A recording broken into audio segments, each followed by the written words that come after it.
negara ini akan menjadi negara yang besar. Lanyala ini konsen terhadap budaya, berdaulat di bidang kebudayaan bangsa. Sekali kotak Pandora itu dibuka, termasuk penguatan DPD RI, kami menginginkan ada suatu perubahan.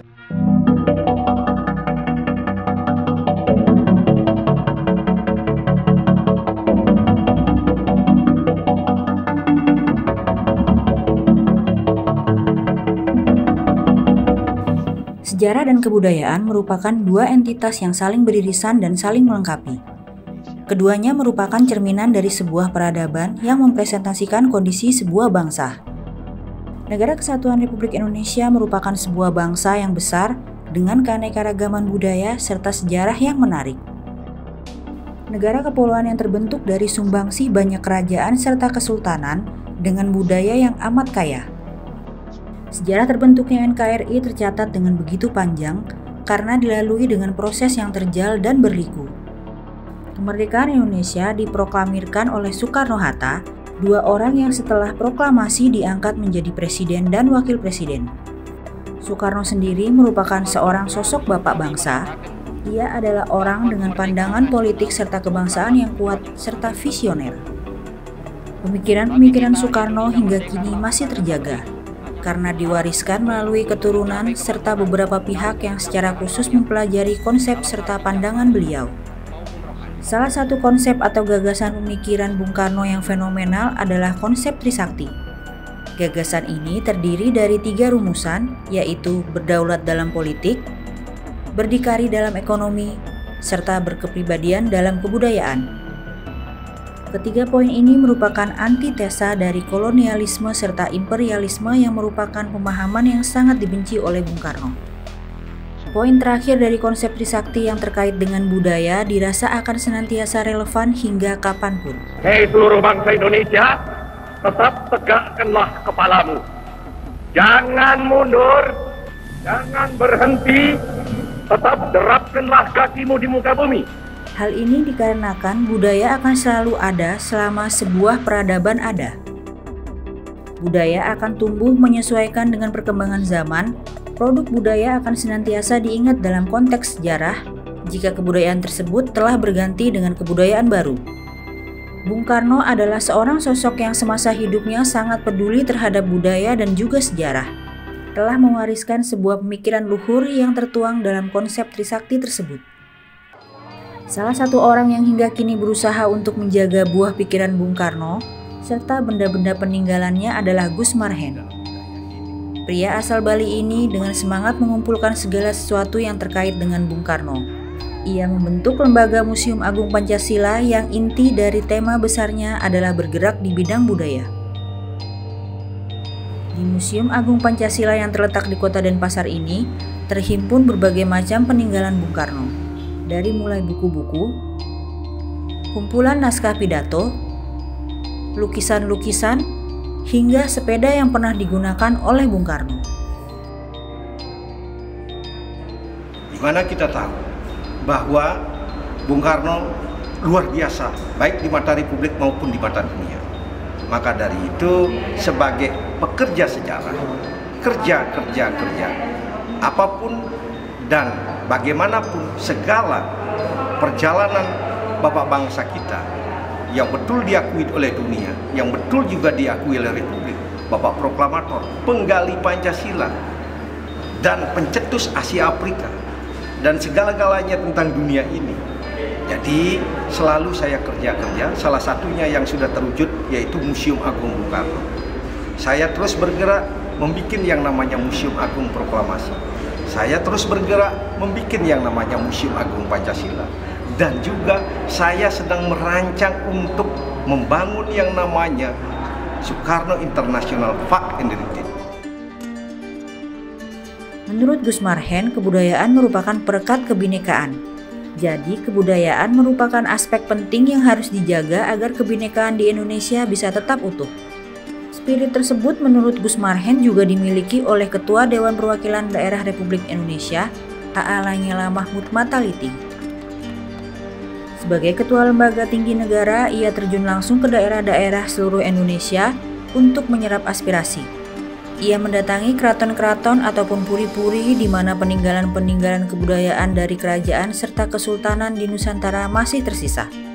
Dari hati ke hati ia menampung keluhan serta permasalahan yang selama ini dialami oleh kerajaan atau kesultanan serta masyarakat adat. Tujuannya satu, agar semua elemen tersebut mendapat perhatian secara lebih serius dari pemerintah. Karena tidak bisa dipungkiri, mereka adalah salah satu pihak yang berjasa besar dalam proses pembentukan Negara Kesatuan Republik Indonesia. Oleh sebab itu, Lanyala bersama DPD RI sedang memperjuangkan rancangan Undang-Undang Masyarakat Hukum Adat agar segala kebutuhan masyarakat adat bisa terakomodir dengan baik. Kalau saya melihat karena Lanyala ini concern terhadap budaya, ya. Jadi suka dan tidak suka, mau dan tidak mau, sangat nyambung. Khususnya kita berbicara Trisakti, ya, berdaulat di bidang kebudayaan bangsa. Saya kira relevan betul apa yang menjadi narasi-narasi tersebut.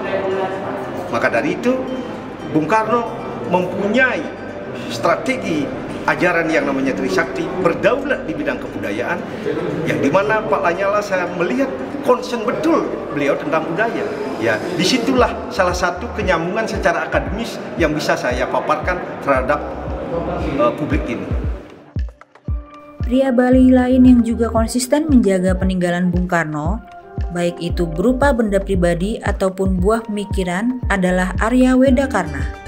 Anggota DPD RI daerah pemilihan Bali yang akrab disapa AWK ini termasuk salah satu pihak yang juga konsisten untuk merawat benda-benda peninggalan Bung Karno.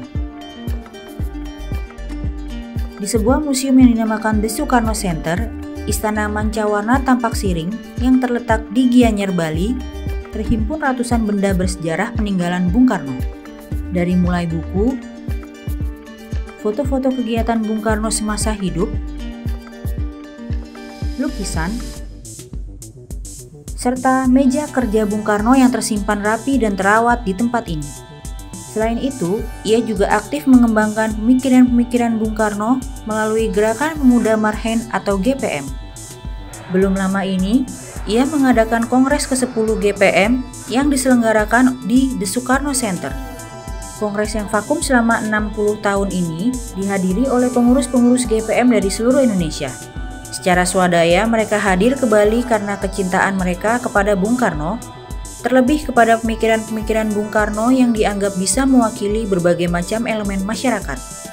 Pada acara tersebut hadir pula Ketua DPD RI A.A. Lanyala Mahmud Mataliti yang didaulat untuk menutup kongres serta memberikan orasi terkait beberapa masalah fundamental yang dihadapi oleh bangsa ini. Di kesempatan itu, Lanyala kembali mengingatkan akan pentingnya amandemen konstitusi kelima, di mana salah satu poin krusialnya adalah terkait presidensial threshold. Bak gayung bersambut, para pemuda GPM pun sependapat dengan apa yang dilontarkan Lanyala.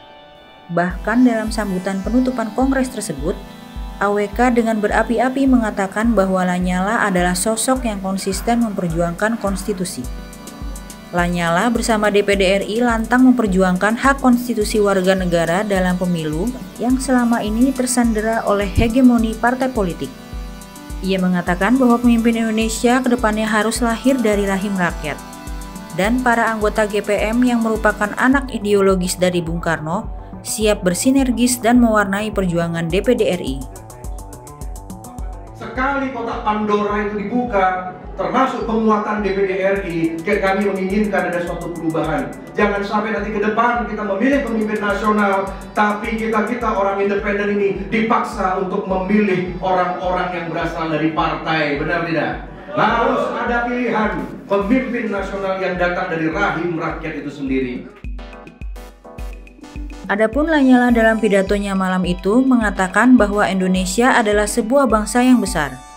Namun saat ini sedang mengalami degradasi di berbagai sektor karena tata kelola negara yang keliru.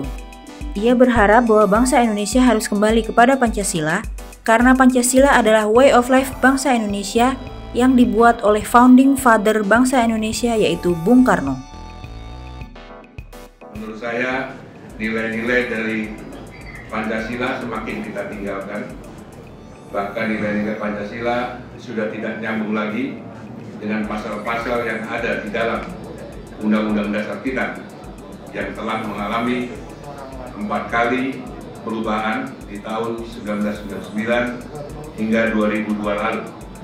Bahwa jika Pancasila kita terapkan dengan benar dan konsekuen, maka negara ini akan menjadi negara yang besar. Karena memang Pancasila adalah way of life yang paling tepat dan sesuai dengan DNA asli bangsa Indonesia.